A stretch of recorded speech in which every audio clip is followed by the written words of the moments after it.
Hey guys, what's up and welcome back to Toe Tags and Metal Reviews, and today we're checking out the new releases from The Haunted and Rivers of Nile.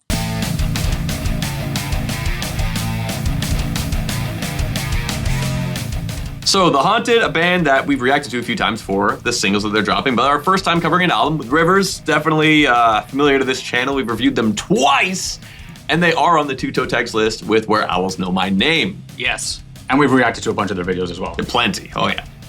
So let's start it off with Songs of Last Resort by The Haunted. Okay. This is a band that I know they haven't dropped anything in a while, but it's not a band that I was really on my radar much before checking out these new singles. And I think they released a third one. I think like they did a day of release single. So the two main ones were Warhead and In Fire Reborn, which are just basically tracks 1 and 2. Like immediately, bam, here you go, singles. Yeah. So I remember like just before jumping into the album, I was just based on memory. I'm like, okay, I kind of remember Warhead mainly because the drummer was like, really into it. It's intense, yeah. Didn't really remember much about In Fire Reborn. So when I'm listening to this album early on, I'm like, you know what this reminds me of? This is kind of like a mid to, like just the vibe is reminding me of like mid to late 2000s, like guitar heavy death metal. Kind of like Arch Enemy. Like this is the kind of thing you'd see on like Much Music or whatever else, MTV, I don't know, in like 2007. You know what I mean? Like you could totally see one of those music videos like that for songs like these. Yeah. It fits that period really well. It does. It fits that period and it fits the style too, because they're kind of like a very, I don't want to say this as a bad way, but a very standard metal band. And in a lot of ways, it could be a gateway to other metal bands too. So that's the kind of stuff they will put on a more mainstream platform, like a music, metal-related music show. Like we have Much Music here in Canada, but MTV, whatever their Headbangers Ball, I think is what they had. We had Much Loud. Mm-hmm. So yeah, it's like exactly the type of song that you would see on a program like that. Exactly. So then, because of that, it's basically a guitar-heavy experience, and that's what's got to carry the quality, right? Yeah. So, first note I kind of made, like In Fire Reborn, that has a neat solo. I like that. That's of course a good sign. You got a song like To Bleed Out, which makes sense. Okay, it's on the more melodic side with the guitar. This track 4 kind of breather and 6/8 they got going on there. And then what's cool is that Unbound right afterward picks it back up with like a more punk style groove. And I like that quite a bit. It's not more punk, it's totally punk. It's a full-on D beat. Like it's as post-hardcore as you're gonna get. And yeah, the switch from what they were doing before to that was pretty drastic, but welcome. I actually liked it. I was like, holy crap, this is actually feels fresh. Yeah. Feels nice. And I appreciate the fact that they did that. So I like that song quite a bit. Some of my favorites also were at the end of the album. Labyrinth of Lies, loved that. That is a really good slow beater track. Totally deserving of being a single. I think you put a song like Warhead as a single and then you follow up with that, it gives you such a cool dichotomy of what the album is going to present. You're thinking, wow, like these guys are, super energetic and fast, and they also got like the slow beaters too. Mm-hmm. Thought that was awesome. Found it weird to be placed as the second last track. So I'm like, I feel like this could have been positioned a bit differently on the album. But I also found it weird that the final track also is kind of a slower beater, but it's also a really good song. I like them both. I just feel like it's weird that they are the two at the end. I feel like the track placement could have been a little bit different, but I didn't find other than that, that's basically all I got.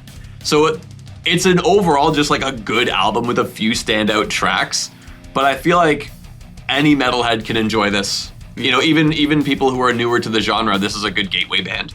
Yeah. And I think that, it's tough because when you do stuff like this channel for so long and listen to music a certain way for so long, it gets really hard to appreciate albums that aren't like the best of the best, because this is a good album. I enjoyed it. Like I had a good time listening to it. Would I listen to it again? Yes, but I wouldn't like totally go for specifically that all the time. Yeah. So it's tough to try to really appreciate that quality of album when you're so used to trying to pick out the best of the best. Yeah. Yeah, I think this band and this album is catered more towards people that either are kind of newer into metal or that don't really like super heavy metal.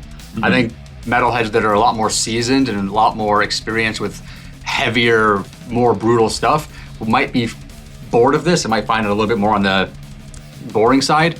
But I don't. I think it's solid metal. I just think it's standard. And again, I don't mean that as a bad thing. I think bands like this need to exist in the realm of the genre in order for other bands to do their thing as well.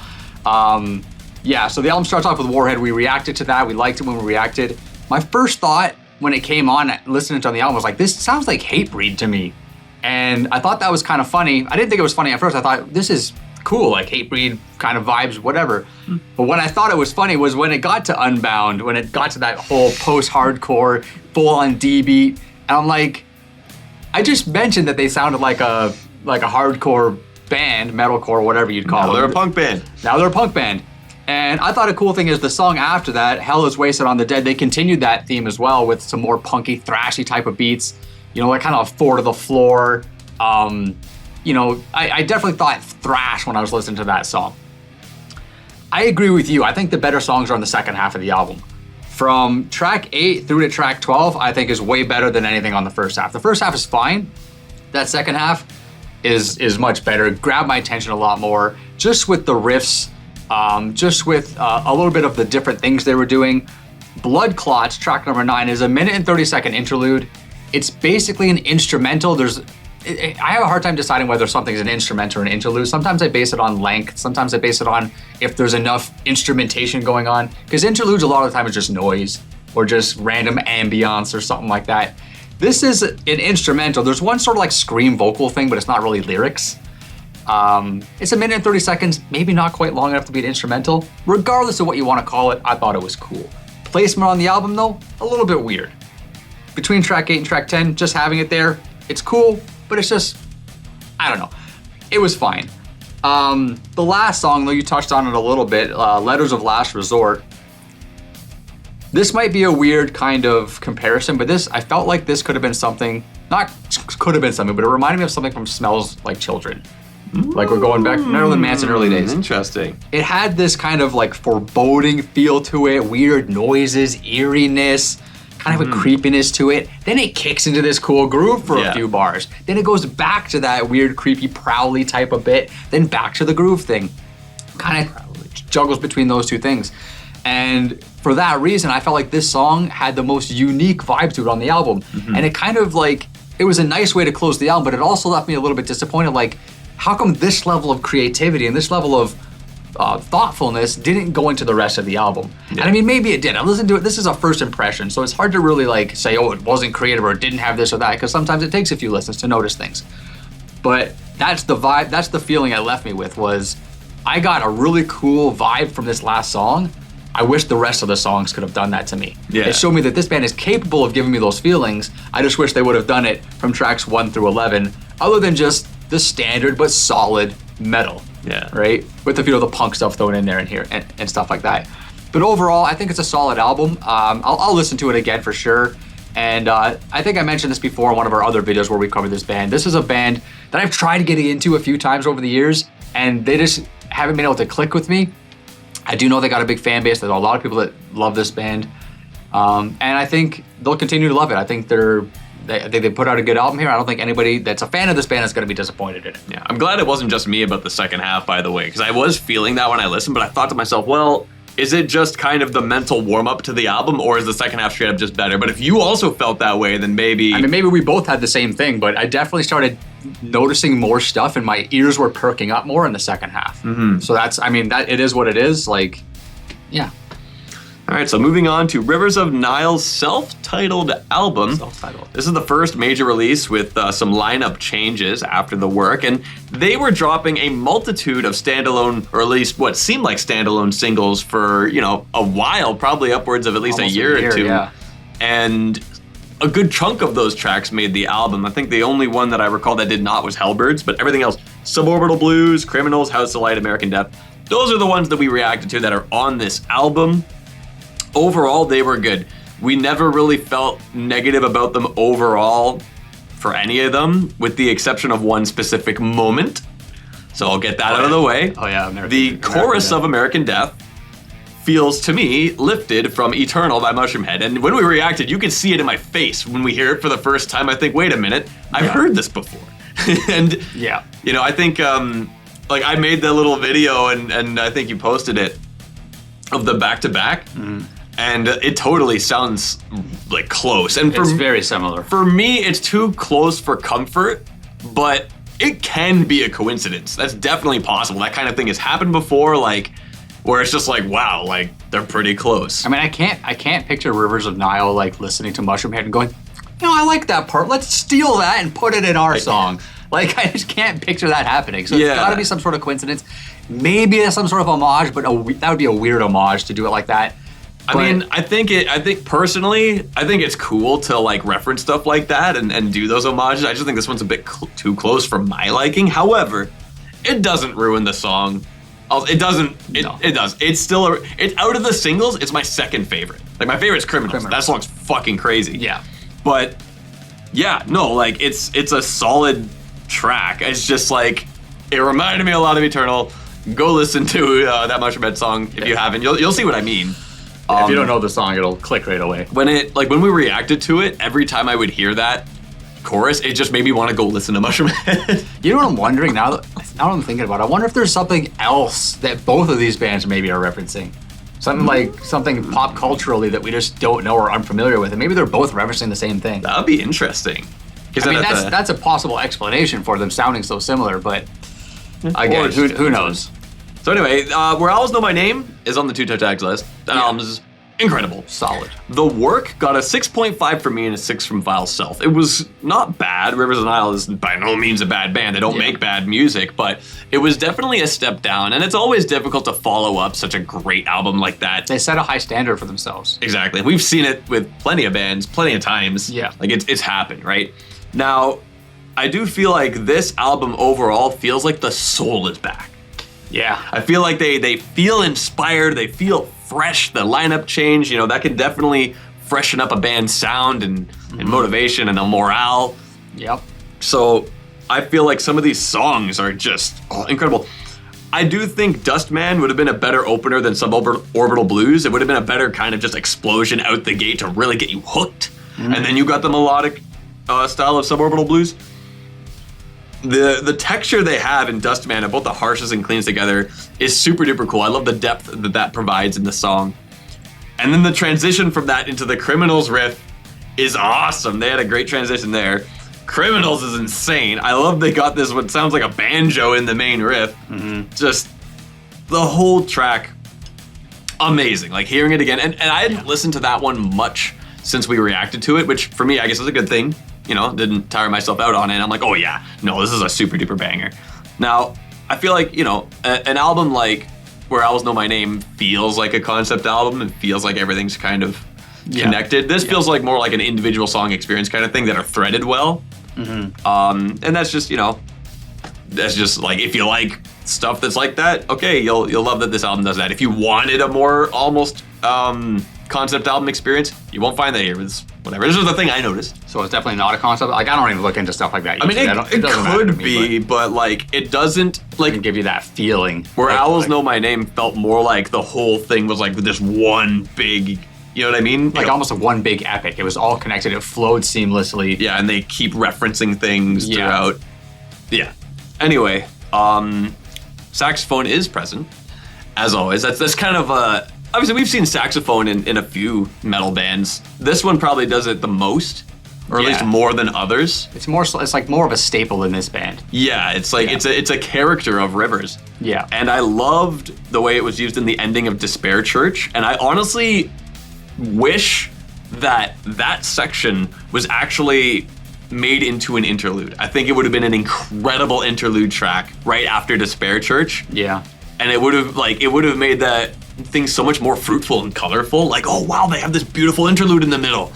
It almost could have been too, because that's the longest song on the album. It's 6.5 minutes long, and the saxophone bit at the end is like about a minute, give or take. So they could have had the song a little bit shorter, and then chop that minute off and made a full track out of it. They definitely could have done that. But I don't mind the fact that they left it on the tail end of that song either. I think that's fine as well. I just would have preferred it to be an interlude myself. Yeah. But I think the pacing of the album is great. I think it goes, the ebbs and flows of harder and softer stuff is super great. You have Water and Time and House of Light being more chill songs, and you have Evidence, which just explodes. So they really hit both sides of the coin really, really well. But yeah, I feel like they really refreshed themselves with this album. I don't think I've just heard it once compared to how I've heard the other albums multiple times. Yeah. Where Owls Know My Name is still the best of these three that we've covered on the channel, but I do like this right now more than I ended up enjoying the work already. And that's on a first impression, so that's a good sign for this record. Yeah, I agree with a lot of the things you just said as far as your first impressions go. I feel like at this point in time, I don't think it's as strong as Owls, but it's definitely stronger than the work. Multiple listens could change that opinion, obviously, but as I'm standing right now, I kind of feel the same way as you. It's falling kind of right in the middle, but more on the stronger side, I would say. It's more closer to Owls than it is to the work. And I think it's because of all the things you were mentioning about how this band feels. It sounds like they feel refreshed, like they feel more inspired, like they feel like they're really trying to put their A game out there. And I think that that's showing on this album when you listen to it. It's like, your sports team and you just got a new coach. Something like that, That refresher always kind of just boosts it. And like they motivator, they go on a good run, even for like a few games after that. Yeah, so I have a lot of notes here. A lot of them actually were things that you mentioned already about saxophone and, just the different things. Like, what are those things about this album / band that is a good thing, but I can also consider it a bad thing depending on how it's done. And that's that the best way I can describe it is there's like each song is comprised of a bunch of different puzzle pieces. They're the same puzzle pieces, just arranged in different ways. They make different pictures. So what I mean by that is a lot of the songs have, like the clean singing and the harsh singing, and then there's spurts of like the super fast double bass, and then there's melodic bits, and then there's the saxophone bits, and there's time signature stuff that they mess around with. And it's like all those ingredients are in every song. They just are all done differently. And that's something I do have a problem with a lot of bands. When I get that feeling and I start sensing that, it starts to kind of ruin it for me. Like, I feel like I've heard this before. Why are they doing this again? They did this on another song. And the saxophone's a good example of that. Like, we praise saxophone in this band a lot because they do it so tastefully. It feels unique, even though it's not super unique. There's, like TV said, there's other bands that do it, so it's not like they're the only ones. But I feel like it's overdone on this album. Again, first impression listen, hard to really judge it in that aspect, but there's certain songs where the saxophone came on and I went, you could have left it out here. I feel like I've heard it enough already, it didn't need to be here too. And that's not exactly a positive feeling. I'm giving a little bit of harsh criticism here, but again, first impression, that's the type of feeling that could easily change. One thing that I was looking forward to paying attention to was the last track, which is the title track. Rivers of Nile, by Rivers of Nile, off the Rivers of Nile. Okay? It's one of those things. I thought because of that, this was going to be a special track. There was going to be something about it that really just sent it home, especially being the outro track, and just delivered it home and did something like that I was going to remember. It didn't. It's a little over 3 minutes long. It's kind of standard. It's basically standard stuff for this band, just shorter. Right? It's a shorter song for them, but it still has all those puzzle pieces. It's just making a slightly different picture.